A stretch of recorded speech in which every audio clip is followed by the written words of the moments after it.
Jadi ini babi, ya.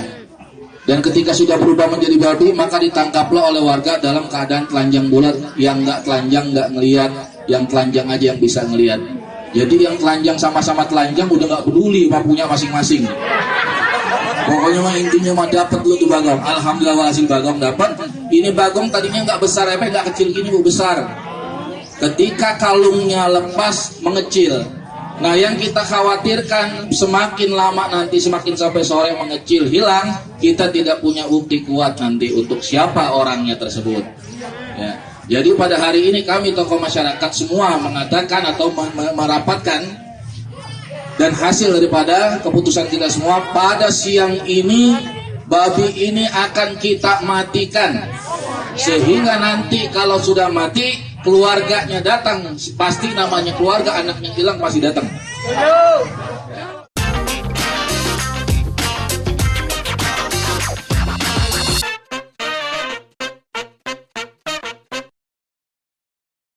Mengikuti peristiwa babi ngepet di Depok, saya kok jadi tertarik ya dengan modusnya. Ceritanya nih, si Ustadz pengen dapat duit. Dia lalu kumpulkan 8 orang temannya supaya mereka bisa punya usaha bersama. Dan nama usahanya Babi Ngepet. Si Ustadz ini paham banget kalau masyarakat sekitar Depok itu percaya banget sama tahayul dan mistis. Meski di satu sisi juga mereka kelihatan sangat agamis. Lalu dibelilah seekor babi secara online yang masih kecil dan anakan supaya bisa dibikin isu kalau babinya sesudah ditangkap itu menyusut. Isu babi menyusut ini penting sekali supaya orang makin percaya. Lalu dibikinlah lagi cerita kalau ke-8 temannya itu menangkap babi sambil bugil. Yang ini saya agak kurang yakin ya. Kenapa kok babi ngepet takut sama lelaki bugil? Apa takut lihat pentungan-pentungan berlarian?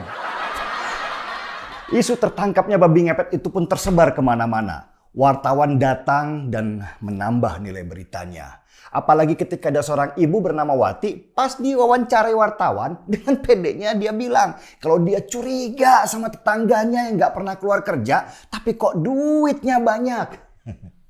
Oke, di mana kira-kira unsur bisnisnya? Ternyata ada di tiket pengunjung. Kalau mau lihat babi ngepet harus bayar Rp2.000. Mau foto, bayar lagi Rp2.000. Setiap warga hanya boleh melihat selama semenit saja. Bayangkan, kalau ada 2.000 orang yang nonton waktu itu, si Ustadz bisa dapat duit Rp4 juta per hari. Belum lagi kalau si warga pengen fotoin si babi. Ya, omzet kotor mereka bisa dapat 6-7 juta rupiah lah si Ustadznya sehari. Bisnis yang mudah kan? Begitulah cara mudah mencari uang. Kalau kita pintar memainkan isu, maka uang akan mengalir deras. Nggak penting itu haram atau halal, yang penting itu cuan. Model bisnis ini dikenal dengan nama monkey business. Monkey business mengenalkan kepada kita bagaimana cara menipu orang awam dengan isu supaya mereka mau mengeluarkan uang. Dan situasi yang sama kita kenal dulu dengan peristiwa tanaman gelombang cinta. Gelombang cinta diisukan diburu orang dengan harga sampai miliaran rupiah. Penyebar isunya adalah majalah-majalah tanaman pada waktu itu. Dan orang begitu panik untuk membeli tanaman gelombang cinta karena mereka terbius keuntungan besar sekejap mata.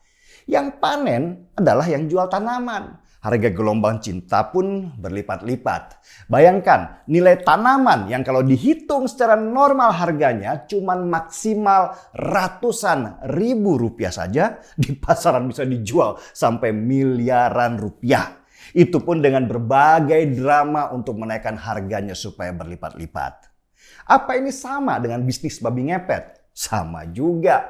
Lihat aja, poinnya adalah mimpi bagaimana mendapatkan uang dengan mudah. Gak pakai kerja keras, cukup jaga lilin di rumah. Dan kalau pinter, duitnya dapat. Kalau bego, ya bangkrut serumah. Jangan salah, model bisnis babi ngepet ini juga bukan hanya ada di daerah yang percaya mistis meski agamis seperti di Depok. Tetapi juga di seluruh dunia. Kalau kita perhatikan, permainan saham, permainan uang kripto, itu juga pakai model babi ngepet. Mereka memainkan isu supaya orang mau beli barangnya. Semakin hangat isunya, semakin hangat beritanya, nilainya semakin naik, bahkan kadang di luar batas rasional kita. Lihat saja uang digital seperti Bitcoin yang harganya bisa naik gila-gilaan tanpa ada bisnis fundamentalnya. Banyak orang terbius dan masukkan duitnya ke sana dengan mimpi yang tinggi, akan exit dengan cuan yang segudang. Mereka yang pintar itu pasti cuan lah. Mereka beli uang digitalnya di harga rendah sebanyak-banyaknya, lalu hembuskan isu lewat media massa dan ahli-ahli yang dibayar untuk menaikkan harga, dan orang pun ramai-ramai membeli dengan harga yang lebih tinggi. Semakin lama semakin tinggi nilainya, tapi nilai produk sebenarnya itu nggak ada harganya. Dan kelak satu waktu akan crash, bubble, gelembung pecah, dan jutaan orang akan menangis karena mereka bahkan sudah jual rumahnya hanya supaya mimpinya kaya. Kalau Elon Musk sih sudah pasti dia kaya raya, dan jangan-jangan dia seperti si Ustadz Depoknya itu. Karena itu di zaman banyak model bisnis babi ngepet seperti ini, pinter-pinterlah. Yang penting jangan nafsu melihat orang lain lebih kaya dari kita. Tetap berjalan sesuai passion kita sendiri supaya kita nggak mudah dibohongi oleh orang lain. Setuju? Seruput nanti ya kopi jah. Kalau kita sudah buka puasa. Markipet, mari kita ngepet. Saya Denny Siregar, kita di acara Timeline.